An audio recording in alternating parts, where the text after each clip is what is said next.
نحمده ونصلي على رسوله الكريم أما بعد رب اشرح لي صدري ويسر لي أمري واحلل عقدة من لساني يفقهوا قولي۔ دینی رہنمائی کی مجلس نمبر 369 میں سبھی سامعین کی خدمت میں السلام علیکم ورحمۃ اللہ وبرکاتہ عرض ہے۔ آج کی مجلس کا پہلا سوال یہ ہے کہ کیا کوئی ایسی حدیث ہے کہ جمعہ کے دن درود شریف کا اجر بڑھا دیا جاتا ہے؟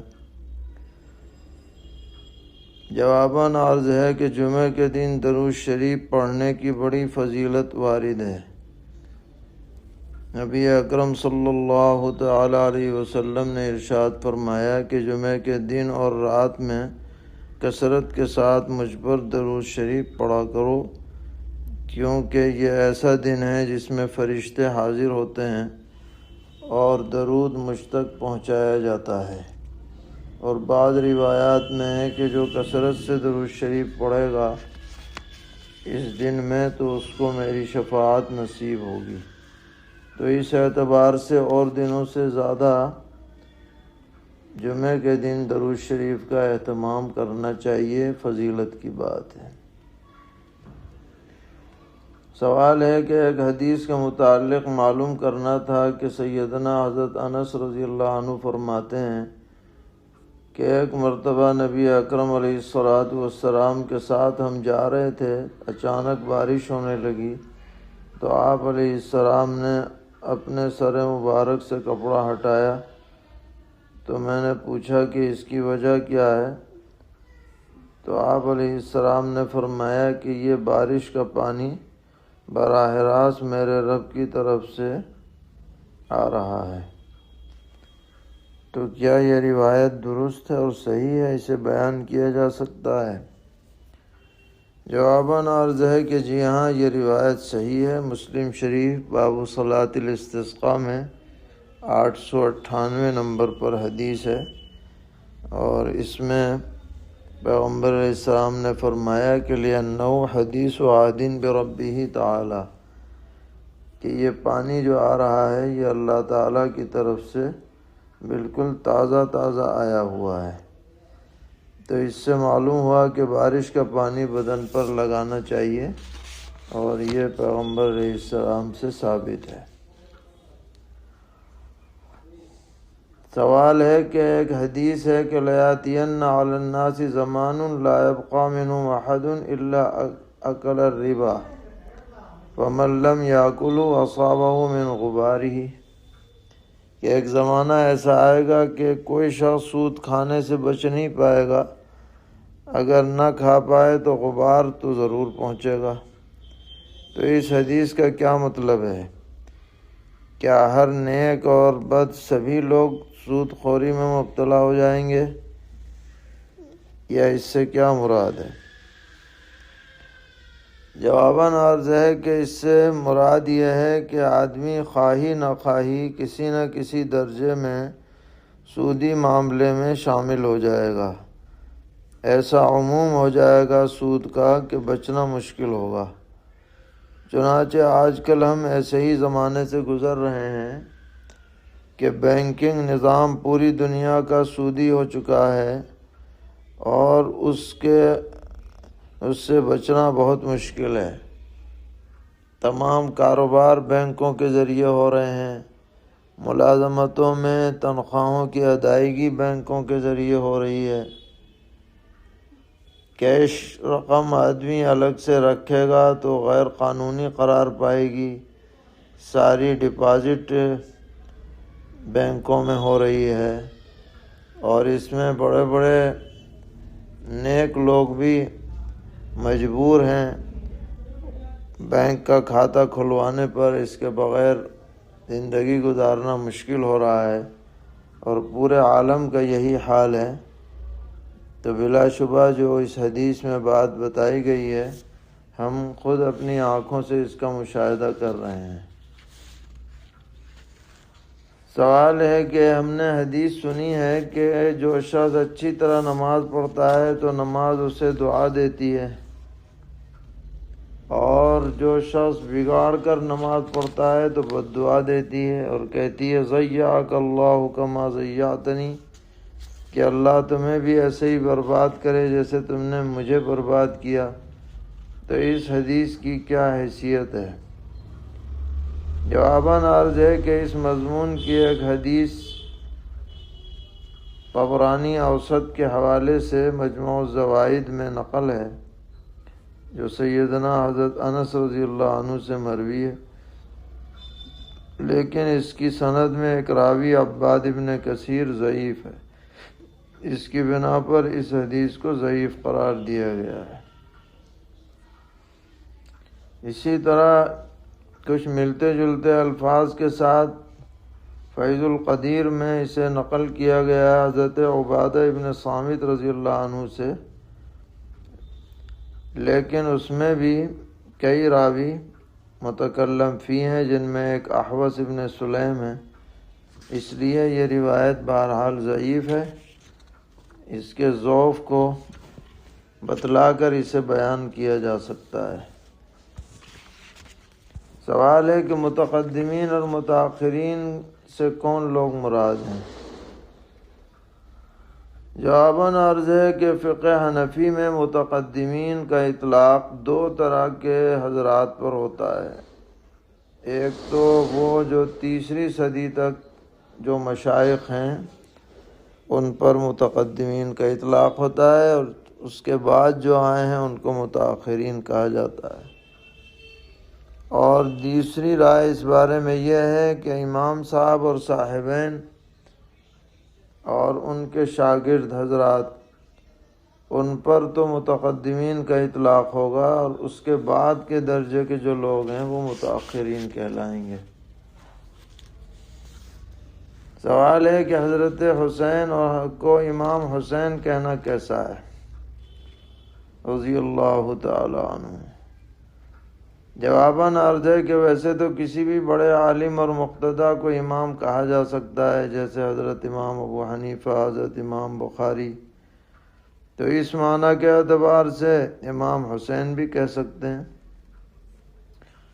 لیکن روافض امام کے لفظ کو خاص معنی میں لیتے ہیں، یعنی معصوم، جس سے گناہ صادر ہی نہیں ہو سکتا، وہ نبی کی طرح معصوم ہو، اس معنی میں وہ اپنے ائمہ کے لیے امام کا لفظ استعمال کرتے ہیں۔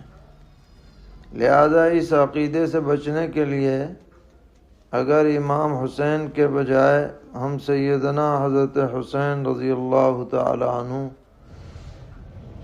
کا لفظ بولیں تو یہ زیادہ بہتر ہوگا، تاکہ ان کے عقیدے کی تائید نہ ہو سکے۔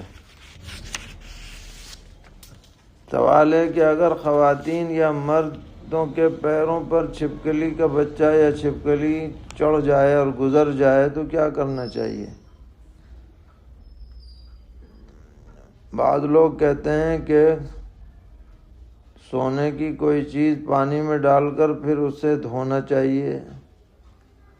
جواباً عرض ہے کہ یہ سب ٹونے ٹوٹکے کی باتیں ہیں، کچھ کرنے کی ضرورت نہیں، گزر گئی، اس سے کوئی ناپاکی بھی نہیں آتی ہے۔ سوال ہے کہ مسح علی الخفین میں جو ایک شرط ہے کہ اگر آدمی کا آگے کے قدم کا حصہ نہ ہو تو اس پر مسح نہیں کر سکتا، تو آگے کے قدم سے کیا مراد ہے؟ کتنا حصہ کٹا ہوا ہو تو وضو نہیں کر سکتا؟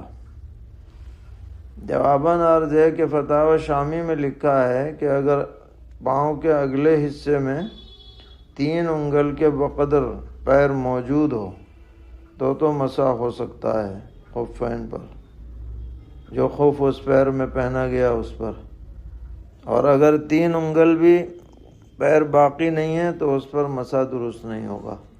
شرائط مسح میں یہ بات لکھی ہے، شامی زکریہ 437 صفحے پر۔ سوال ہے کہ جمعہ کے دن اگر کسی پاک آدمی نے لا علمی میں ناپاک پانی سے غسل کر لیا، بعد میں معلوم ہوا کہ پانی ناپاک تھا، تو کیا غسل اور نماز کا اعادہ ضروری ہے؟ اسی طرح اگر اجنبی نے ناپاک پانی سے غسل کیا اور پھر نماز بھی پڑھ لی تو اب کیا کرے؟ جواباً عرض ہے کہ دونوں کو غسل اور نماز دونوں دہرانی ہوں گی۔ اور پہلے غسل کریں پھر نماز دہرائیں۔ لا علمی میں ایسا ہوا تو اللہ معاف فرمائیں گے۔ سوال ہے کہ امام صاحب نے عشاء کی نماز میں والشمسی وضحاہا کے بجائے والقمری اذا تلاہا پڑھنا تھا، اس کے بجائے والقمری وما تلاہا پڑھ دیا، تو نماز کا کیا حکم ہے؟ جواباً عرض ہے کہ نماز درست ہو جائے گی۔ یہ ایسی غلطی نہیں ہے کہ جس کی وجہ سے نماز میں فساد آئے۔ سوال ہے کتاب میں دیکھ کر اذان دینا کیسا ہے؟ جواباً عرض ہے کہ یہ مسئلہ کسی کتاب میں نظر سے نہیں گزرا۔ ظاہر یہی ہے کہ اذان تو درست ہو جائے گی، اگرچہ ایسا کرنا مناسب نہیں ہے، اچھی طرح یاد کرنا چاہیے پھر اذان دینی چاہیے۔ سوال ہے کہ انتقال کے بعد ہمارے ہاں بہت سے علماء کہتے ہیں کہ میت کے پیر کو قبلے کی جانب رکھنا چاہیے، اور کچھ حضرات کہتے ہیں جس طرح قبر میں دفن کیا جاتا ہے اس طرح رکھنا چاہیے۔ اب آپ فرمائیں کہ کون سا طریقہ درست ہے؟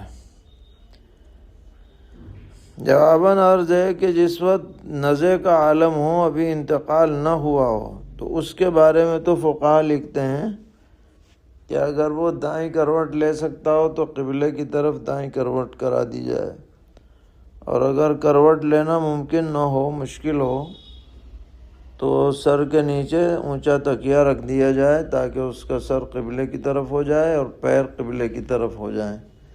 یہ نزع کے عالم کے لیے ہے، لیکن جب روح نکل جائے تو اس کے بعد ایسے ہی رکھنا چاہیے جیسا کہ قبر میں رکھا جاتا ہے، یعنی شمالاً جنوباً رکھ کر ہمارے ہندوستان میں، اور پھر دائیں کروٹ دے دی جائے ہلکی سی تاکہ قبلہ رخ ہو جائے۔ یہی ہمارے ہاں معمول بھی ہے۔ سوال ہے کہ ایک خاتون جو جدہ میں مقیم ہے، انہوں نے عمرے کی نیت سے احرام باندھا، مکہ معظمہ گئیں، لیکن عمرہ کیے بغیر واپس آ گئیں، جبکہ انہیں کوئی شرعی عذر بھی نہ تھا، تو قرآن و سنت کی روشنی میں کیا حکم ہے؟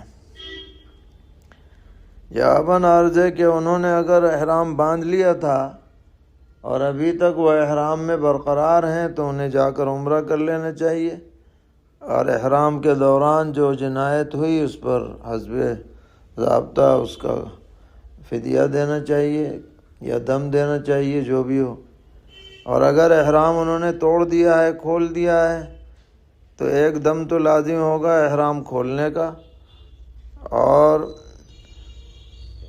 اس کے بعد ایک عمرہ بھی لازم ہوگا کہ وہ جا کر کے ایک عمرہ کریں احرام باندھ کر کے۔ اور ایسا کام نہیں کرنا چاہیے، جب انہیں عمرہ نہیں کرنا تھا تو احرام کیوں باندھا؟ ویسے بھی جدہ والوں کے لیے احرام ضروری نہیں ہے، اگر وہ بلا احرام مکہ معظمہ جانا چاہیں تو جا سکتے ہیں۔ سوال ہے ایک صاحب نے غصے میں آ کر فون پر بیوی کو 3 طلاق دے دی، بیوی کہہ رہی ہے کہ میں نے صرف ایک سنی ہے، تو ایسی صورت میں کتنی طلاق واقع ہوگی؟ جواباً عرض ہے کہ شوہر جتنی مرتبہ طلاق کا اقرار کرے گا اتنی طلاق واقع ہو جائے گی، بیوی کے سننے نہ سننے کا کوئی اعتبار نہیں ہے۔ سوال ہے ایک شخص نے قرض لے کر دکان شروع کی، اس میں تقریباً 2.5 سے 3 لاکھ کی مالیت کا سامان موجود ہے، 1 سال گزرنے کے بعد اتنی مالیت کا سامان ہے جبکہ دکان کا سرمایہ قرض سے حاصل کیا گیا، تو کیا اس سامان تجارت پر زکوٰۃ لازم ہوگی یا نہیں؟ جواباً عرض ہے کہ یہ دیکھا جائے گا کہ جس تاریخ میں آپ کا زکوٰۃ کا سال پورا ہوتا ہے اس دن آپ پر کتنا قرض ہے اور کتنا سرمایہ ہے۔ قرض کو منہا کر کے بقیہ مال اگر نصاب کے بقدر ہے تو اس پر زکوٰۃ ہوگی، نصاب کے بقدر نہیں بچتا تو زکوٰۃ نہیں ہے، اور سب مال کو جوڑا جائے گا، اس میں مال تجارت بھی ہے، اور ویسے روپیہ پیسہ الگ ہو یا سونا چاندی آپ کی ملکیت میں ہو، سب کو جوڑا جائے گا۔ سوال ہے مرد و عورت کے لیے سونے چاندی کے بٹن استعمال کرنا کیسا ہے؟ جواباً عرض ہے کہ عورتوں کے لیے تو سونے چاندی کے بٹن سب طرح استعمال کرنا درست ہے، اور مردوں کے لیے اگر یہ بٹن کپڑے میں فٹ ہیں کہ نکالے نہیں جا سکتے تو ان کے لیے بھی گنجائش ہے، لیکن اگر الگ کیے جا سکتے ہیں تو اس بارے میں دونوں طرح کے فتاوی ہیں، بعض میں اجازت دی گئی اور بعض میں منع کیا گیا۔ منع والے فتاوی میں احتیاط زیادہ ہے، اس لیے مردوں کو ایسے بٹن استعمال نہیں کرنے چاہیے جو الگ ہو سکتے ہیں۔ سوال ہے کہ جس برتن یا سامان پر سونے یا چاندی کی پالش ہوئی ہوئی ہو کہ پانی پھیرا گیا ہو تو اس کا استعمال کرنا کیسا ہے؟ جواباً عرض ہے کہ سونے چاندی کی پالش والے برتن کا استعمال درست ہے، یہ اصل سونے چاندی کے حکم میں نہیں ہے۔ سوال ہے نو کاسٹ EMI پر سامان خریدنا شرعاً کیسا ہے؟ جواباً عرض ہے کہ اگر وقت پر ادائیگی کی جائے کہ سود نہ دینا پڑے تو انجام کار یہ معاملہ درست ہے۔ سوال ہے کہ میں ایک مکان میں کرائے پر رہتا ہوں، اس کے بیت الخلاء کا فلش خراب ہو گیا، کافی کوشش کے باوجود پانی نہیں نکل پایا، اس لیے اکھاڑ کر نیا لگانا پڑا جس میں 5,000 کا خرچ آیا۔ اب مکان مالک ہم سے آدھا خرچ مانگ رہا ہے، تو شرعاً اس کا کیا حکم ہے؟ کیا اس طرح کے اخراجات مکان مالک کے ذمہ ہیں یا کرایہ دار کے؟ جواباً عرض ہے کہ بہتر تو یہ ہے کہ کرایہ داری کا معاملہ طے کرتے وقت یہ سب باتیں بھی طے کر لی جائیں، اور اگر طے نہ کی ہوں گی تو عرف پر مدار ہوگا۔ ہمارے یہاں کا عرف یہ ہے کہ معمولی ٹوٹ پھوٹ تو کرایہ دار خود ٹھیک کراتا ہے، لیکن بڑی مرمت جو ہے وہ مالک مکان کرا دیتا ہے، اور پھر اس میں آپس میں طے ہو جاتا ہے کہ کچھ کرایہ دار برداشت کر لے گا اور کچھ مالک مکان برداشت کر لے گا، اور بعض جگہ پورا مالک مکان ہی برداشت کرتا ہے۔ تو اس لیے آپ لوگ آپس میں طے کر لیں اور جس پر اتفاق ہو جائے ویسا عمل کر لیں۔ سوال ہے کرائے کے مکان میں کلر کرانا یا معمولی لائٹ فٹنگ، کچن کے بیسن کی مرمت یا دیگر مرمت کا خرچ کس کے ذمہ ہے؟ مکان مالک کے یا کرایہ دار کے؟ یہ چھوٹی موٹی چیزیں یہ سب کرایہ دار کی ذمہ داری ہے، الا یہ کہ پہلے ہی سے مالک نے اپنی ذمہ داری لے لی ہو یا کسی علاقے کا عرف الگ ہو تو بات الگ ہے۔